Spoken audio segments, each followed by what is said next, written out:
রাগ করলা, বল বিসমিল্লাহ, বল সুবহানাল্লাহ। আরেকবার কস সুবহানাল্লাহ। রাগ করলি?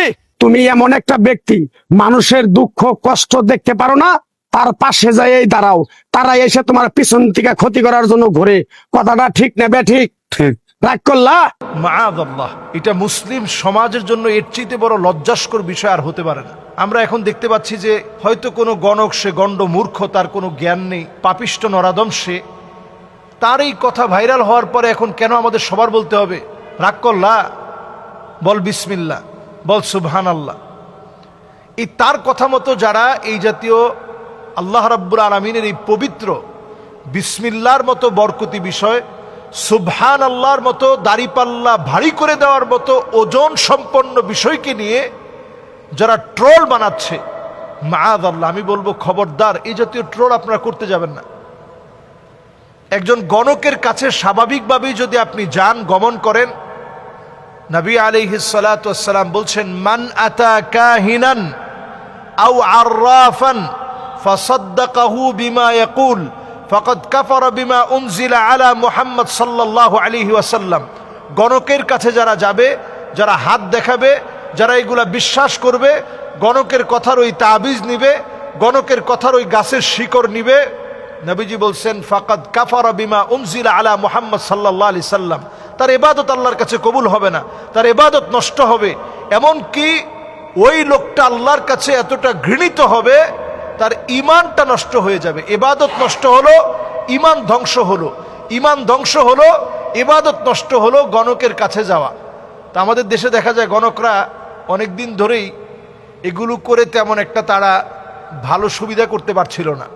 হঠাৎ করে তারা এই বিষয়টা কেমন করে অনলাইনে নিয়ে আসলো। আমরা দেখতে পাচ্ছি যেই ব্যবসাটাই ডাউন হয়ে যায়, ওইটা অনলাইনে নিয়ে আসলে হঠাৎ করে ওইটা আবার খুব ভালো মানুষের মনে সাড়া জাগে। এখন সাড়া জাগতে জাগতে এখন এমন অবস্থা হয়ে গেছে, গণক এখন রাস্তাঘাটে অহরহ বলে বেড়ায়, রাগ করলি, সুবহানাল্লাহ বল, বিসমিল্লাহ বল। কথাটা ভালো লাগলো না খারাপ লাগলো? আপনি চিন্তা করেন, বিসমিল্লাহকে কেউ যদি বলে বসে যে বিসমিল্লাহ ভালো লাগে নাই, সুবহানাল্লাহ ভালো লাগে নাই, তৎক্ষণাৎ ওই লোকটা কাফের হয়ে যাবে।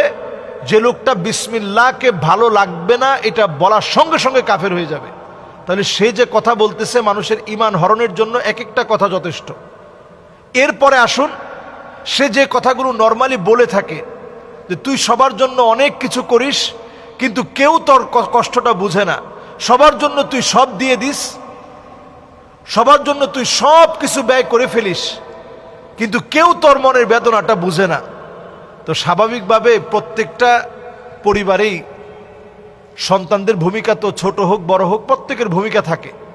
তো বললে তো এই কথাটা মিলে যায় যে আসলে আমি পরিবারের জন্য অনেক কিছু করলাম, ভাইয়ের কাছ থেকে আমি পাই নাই, বোনের কাছ থেকে পাই নাই, এরকম একটা দুঃখ বেদনা তখন মনের মধ্যে স্বাভাবিকভাবেই চলে আসে যে আসলে তো কোনো সত্যি কথা বললো। এরপরে বলে যে তোর এই বছরের ভিতরে 3টা বড় বড় ফাড়া গেছে, ফাড়া মানে বিপদ। তো এরকম ফাড়া কার জীবনে যায় না? প্রত্যেকের জীবনে কিছু না কিছু বিপদ আপদ যায়। আল্লাহ তাআলা পরীক্ষার প্রশ্নপত্র ভিন্ন ভিন্নভাবে করলেও বিভিন্ন রকমের পরীক্ষা আল্লাহ তাআলা দিয়ে থাকেন।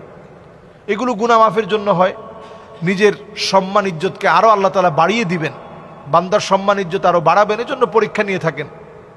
তো তারা বলে তোর এই কয়টা ফাড়া গেছে, সামনে আরও এই কয়টা ফাড়া আছে, রাগ করলি বলে আপনার বললো যে সুবহানাল্লাহ বল, তাহলে তোর ফাড়া কেটে যাবে। আসলে কিন্তু সুবহানাল্লাহ বলে সে অ্যাট্রাকশনটা, তার দিকে আপনার মনোযোগটা সে কিন্তু পুরোপুরি নিয়ে নিচ্ছে। এরপরে সে আপনার চোখে চোখে তাকায় বলল যে এই যে আমি কথাটা বললাম, কথাটা কি ভুল বললাম না ঠিক বললাম? হ্যাঁ ঠিক বলছি। ঠিক বললে তোর সাথে কি আগে কখনো আমার দেখা সাক্ষাৎ হয়েছে? না, দেখা সাক্ষাৎ হয় নাই। মিশা কথা কইস না, মিশা কথা কইলে আল্লাহকে দাবি থাকবি। যেই লোকটা আপনার দাবি শিখাচ্ছে ওই লোকটা আসলে কোনো মুসলমানই না, তার কোনো ঈমানই নাই, সে আপনাকে ঈমানের দাবি দিয়ে আল্লাহর কসম দিয়ে সে আপনাকে আটকায় ফেলতেছে।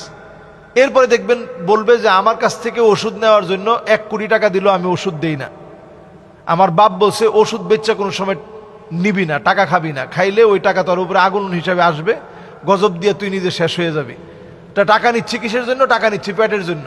ওই মানে ঘুরায় পেঁচায় সে আপনার কাছে একটা গাছের শিকড় অথবা একটা গাছের পাতা এক্কেবারে বুং বাং দিয়ে আপনার কাছে বিক্রি করে চলে গেল, আপনি মনে করলেন যে আপনার ভাগ্য পরিবর্তন হয়ে যাবে। কোথাও কোথাও একটা পাথর বিক্রি করে দিয়ে গেল, আপনি মনে করলেন এই পাথর আমার ভাগ্য পরিবর্তন করে দিবে। টোটাল এই বিষয়টা সম্পূর্ণরূপে শিরক, এগুলো ঈমান বিধ্বংসী বিষয়। এজন্য আমরা এগুলা নিয়ে ট্রল করব না, এদের কাছে যাওয়ার প্রশ্নই আসে না। যত রকমের আংটি হোক, এই যে আমরা আংটি পরেছি, এই আংটিটা হচ্ছে শুধুমাত্র, এই আংটিটা শুধু না, অন্যান্য যত আংটি আমরা পরব, এটা শুধুমাত্র একটা বৈধ ফ্যাশন, যে ফ্যাশনটা ইসলাম আপনাকে বৈধতা দিয়েছে, আপনি করতে পারবেন।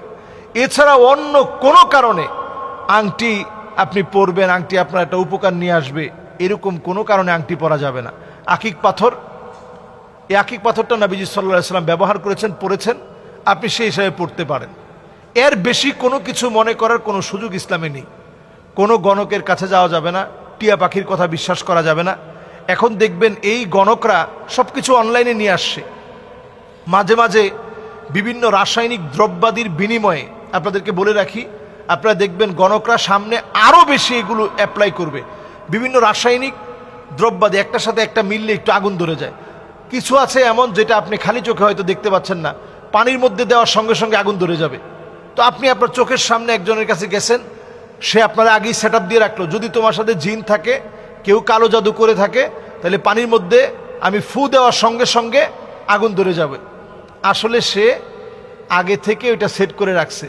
ফুয়ের সঙ্গে সঙ্গে সে হাত থেকে আস্তে টোকা মেরে গ্লাসের মধ্যে দিয়ে দিল, এরকম ফুটা নিল এইভাবে, এরকম আঙ্গুল থেকে আস্তে করে ফেলে দিল। পড়ার সঙ্গে সঙ্গে একটা বিস্ফোরণের মতো হঠাৎ করে ঠাস ঠাস করে একটু আগুন বের হলো। আগুন বের হওয়ার সঙ্গে সঙ্গে আপনি মনে করবেন যে সুবহান আল্লাহ, এত বড় বুজুর্গ আল্লাহর ওলি, এরকম ফু দেওয়ার সঙ্গে সঙ্গে পানির মধ্যে আগুন ধরে গেছে। আসলে তো এটা রাসায়নিক বিক্রিয়া হয়েছে।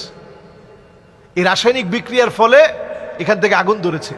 এই জন্য কোনো গণকের কথা বিশ্বাস করার কোনো সুযোগ নেই। গণকের কথা বিশ্বাস করা হারাম, ঈমান বিধ্বংসী বিষয়। এদের কাছে গেলে আপনি কোরআনকে অস্বীকার করলেন, আপনার নামাজ, রোজা, হজ, জাকাত কবুল হবে না, নষ্ট হবে এদের কাছে যাওয়ার কারণে। আল্লাহ তাআলা আমাদেরকে বোঝার তৌফিক দান করুক। আসসালামু আলাইকুম ওয়া রাহমাতুল্লাহি ওয়া বারাকাতুহু। কোরবানির পশু হারিয়ে গেলে করণীয় কি? কোরবানির পশু যদি ভাই হারিয়ে যায়, তাহলে আপনাকে কোরবানি দিতে হবে।